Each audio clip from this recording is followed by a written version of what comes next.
हम एक बार फिर द चेंज मेकर्स की दूसरी सीरीज के साथ हाजिर हैं। इस बार आसाम की उन अनकही मुस्लिम कहानियों के साथ जिनके बारे में अब तक बहुत कम लोग जानते हैं। आदाब, आप देख रहे हैं आवाज़ द वॉइस और मैं हूं आपके साथ आमना फारूक। इनमें से कई कहानियां इतनी मुतासिरकुन हैं जिनको सुनकर आपका दिल खुशी, हैरत और फख्र से झूम उठेगा। मंगल यानी 17 जून से शुरू होने वाली ये सीरीज अगले 10 दिनों तक जारी रहेगी। रोज एक नई कहानी, एक नया चेहरा, एक नया हीरो जिन्होंने अपनी मेहनत और हौसले से मुआशरे में मस्बत तब्दीलियां पैदा की हैं। आइए जानते हैं इन गैर मामूली लोगों के बारे में।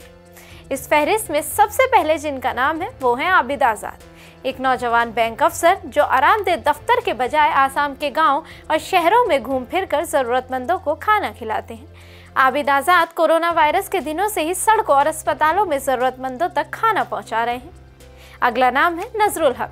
सिर्फ 10,000 रुपये की मामूली रकम से अपना कारोबार शुरू करने वाले नजरुल हक आज आसाम के सफ़े अव्वल के मछली कारोबारियों में शामिल हो रहे हैं।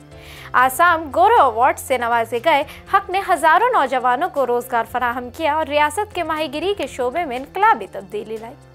सैयदुल्ला नोनगर मेघालय में खासी मुसलमानों की आवाज़ बनकर उभरे सैयदुल्ला ने शिलोंग में मदीना मस्जिद तामीर की, जो न सिर्फ हिंदुस्तान बल्कि एशिया की पहली शीशे की मस्जिद है। ये मस्जिद सिर्फ इबादत गाह नहीं बल्कि एक इस्लामी तालीमी मरकज़, स्कूल और जदीद हायर एजुकेशन कॉलेज भी है। नवाब अली क्रिकेट की दुनिया में नवाब दा के नाम से मशहूर नवाब अली को आसाम का सचिन तेंदुलकर कहा जाता है। उन्होंने पहले रणजी कप्तान पराग दास और फिर उनके बेटे रेयान पराग को टीम इंडिया तक पहुंचाने में कलीदी किरदार अदा किया। डॉक्टर मुस्तफा इब्राहिमिया हाइलाकांदी जिले के एक छोटे से गांव से निकलकर डॉक्टर मुस्तफा के टॉप 100 मोस्ट इन्फ्लुएंशियल पैथोलॉजिस्ट में शामिल हो चुके हैं। उन्हें top 20 heroes of pathology in the US भी करार दिया गया है। आसाम के लिए काबिल फ़ख्र कारनामा है। अहमद अली एक रिक्शा चलाने वाले अहमद अली ने अपने खून पसीने की कमाई से आसाम के श्रीभूमि जिले में 9 स्कूल कायम किए। इन्हें इस साल यौम जमहूरिया के मौके पर मेहमान खुसूसी के तौर पर मदऊ किया गया। वज़ीर आज़म नरेंद्र मोदी ने भी उनकी तारीफ मन की बात प्रोग्राम में की। अहमद अली खुद तालीम हासिल न कर सके, लेकिन ये अहद कर लिया कि उनके गाँव का कोई बच्चा तालीम से दूर न रहे। Doctor Anwaruddin Chowdhury birdman of Assam के नाम से मशहूर डॉक्टर अनवरुद्दीन चौधरी हुकूमत आसाम के कमिश्नर और सेक्रेटरी रह चुके हैं। उन्होंने शिमाल मशरिक हिंदुस्तान के परिंदों पर किताबें लिखने वाले पहले शख्स होने का एजाज़ हासिल किया है। 28 किताबें, 50 टेक्निकल रिपोर्ट्स और 900 से ज़ायद साइंसी मज़ामीन उनके नाम पर हैं। 2003 में उन्हीं की कोशिशों से सफ़ेद परों वाला वुड डॉग आसाम का रियासती परिंदा करार दिया गया।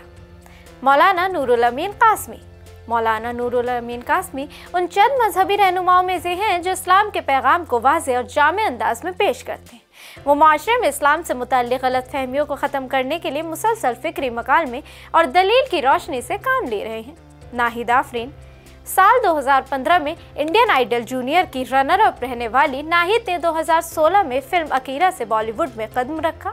2024 में वो यूनिसेफ इंडिया की यूथ एडवोकेट मुकर्रर हुई और अदाकारा करीना कपूर खान के साथ मिलकर काम कर रही हैं। अर्शिल अख्तर गुवाहाटी के पहले साइकिल मेयर मुंतखब होने वाले अर्शिल अख्तर ने माहौल दोस्त ट्रांसपोर्ट को फ़रोग़ देने का बेड़ा उठाया। वो 2 रज़ाकार तंजीमों पैडल फॉर अ चेंज और दी ग्रीन लेन फाउंडेशन के जरिए शहरी आमदोरफ्त में साइकिल को फ़रोग़ दे रहे हैं। उन्होंने गुवाहाटी साइकिल काउंसलर्स ग्रुप भी तश्कील दिया है जो शहर में महफूज और फाल साइकिलिंग कल्चर को फ़रोग़ दे रहा है। ये है असम के वो मुस्लिम हीरो जिन्होंने किसी ओहदे, शोहरत या दौलत का इंतज़ार किए बगैर अपने अमल से दुनिया में तब्दीली लाई। तो ऐसे ही जुड़े रहिए हमारे साथ। हर दिन आपको देखने को मिलेगी एक नई जिंदगी, एक नई कहानी और एक नया चिराग, सिर्फ आवाज़ द वॉइस पर।